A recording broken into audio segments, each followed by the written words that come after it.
সীমান্তত যুদ্ধৰ প্ৰস্তুতি ৰাজপথত নামিছে বায়ুসেনাৰ যুদ্ধজান যুদ্ধকালীন পৰিস্থিতিৰ দৰেই পূব সীমান্তত সমৰসজ্জা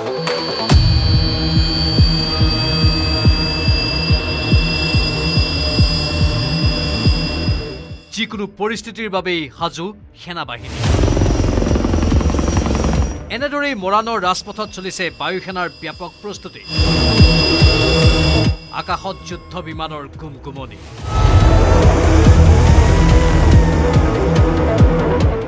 ৰাজপথত নামিল সুখয় হাৰকিউলিছ ইখনৰ পাছত সিখন যুদ্ধজানে অৱতৰণ কৰিছে মৰাণৰ ৰাজপথত হয় মৰাণৰ ৰাজপথত অৱতৰণ কৰিছে বিমান আৰু এয়া হৈছে সেই ৰাজপথ মৰাণৰ গছপুৰীয়াত ELF যুক্ত সেই ৰাজপথত এয়া বিমান অৱতৰণ কৰা পৰিলক্ষিত হৈছে আৰু অহা 14 ফেব্ৰুৱাৰীত প্ৰধানমন্ত্ৰী মোদীয়ে এই পথছোৱা এই অত্যাধুনিক ৰানৱে উদ্বোধন কৰিব আৰু যাৰ পৰিপ্ৰেক্ষিতত আজি পৰীক্ষামূলকভাৱে বিমান অৱতৰণ কৰা পৰিলক্ষিত হৈছে হয় জৰুৰীকালীন পৰিস্থিতিত ইমাৰ্জেন্সি লেণ্ডিঙৰ সুবিধাৰে মৰাণত নিৰ্মাণ কৰা হৈছিল মৰাণৰ ৰাজপথ আৰু এই ৰাজপথতে প্ৰথমবাৰৰ বাবে অৱতৰণ কৰিছে বায়ুসেনাৰ ইখনৰ পাছত সিখন যুদ্ধজান সুখয় হাৰকিউলিছকে ধৰি কেইবাখনো যুদ্ধ বিমানে ইয়াত অৱতৰণ কৰে কেৱল যুদ্ধজান অৱতৰণ কৰিব পৰা ৰাজপথেই নহয় এই ৰাজপথৰ দুয়োপাৰে নিৰ্মাণ কৰা হৈছে কাটা তাঁৰৰ সুৰক্ষা বেষ্টনী যুদ্ধজান অৱতৰণ কৰিব পৰাকৈ নিৰ্মাণ কৰা 4.2 কিলোমিটাৰ ৰাজপথ বৰ্তমান ঘেৰি ৰখা হৈছে বেৰিকেডেৰে কাৰণ এই স্থানতে 14 ফেব্ৰুৱাৰীত হ'ব বায়ুসেনাৰ এয়াৰ শ্ব'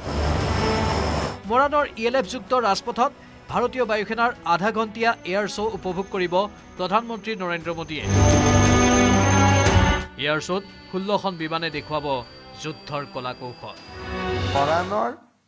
যি আমাৰ ইমাৰ্জেন্সি লেণ্ডিং ফিল্ড বা এডভান্স লেণ্ডিং ফিল্ডত তেওঁ অৱতৰণ কৰিব আধা ঘণ্টা সময়ৰ ভিতৰত 16খন বিমান কিছুমানে লেণ্ড কৰিব কিছুমান ওপৰত উৰিব ৰাফেল সুখয় এই গোটেই ইণ্ডিয়ান এয়াৰফ'ৰ্চৰ যিমানখিনি বিমান আমি গুৱাহাটীত দেখিছিলোঁ গুৱাহাটীৰ এয়াৰ শ্ব'ত সেই গোটেইবিলাক বিমানে হয় আকাশৰ পৰা এটা এয়াৰ শ্ব' কৰিব আৰু তাৰ ভিতৰত কেইবাখনো ফাইটাৰ জেট ৰাস্তাত নামিব প্ৰদৰ্শন কৰা হ'ব দেশৰ পৰাক্ৰম তাৰেই এতিয়া ব্যাপক প্ৰস্তুতি চলিছে মৰাণৰ গছপুৰীয়াৰ ঘাইপথত ৰাজপথত যুঁজাৰু বিমানৰ অৱতৰণৰ চলাইছে পৰীক্ষা ৰাজপথত যুঁজাৰু বিমানৰ চমক চাবলৈ ভিৰ কৰিছেহি স্থানীয় ৰাইজে আগতে দেখিছিলোঁ টিভিত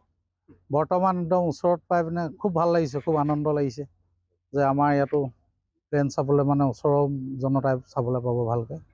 খুব ভাল লাগিছে ৰাইজ বহুত একদম দৌৰি দৌৰি ওলাই আহিছে মাথনি ভাল লাগিছে আজি পুৱা 9 বজাৰ পৰা আজি আমি দেখিব পাইছোঁ প্লেনসমূহ পৰি আছে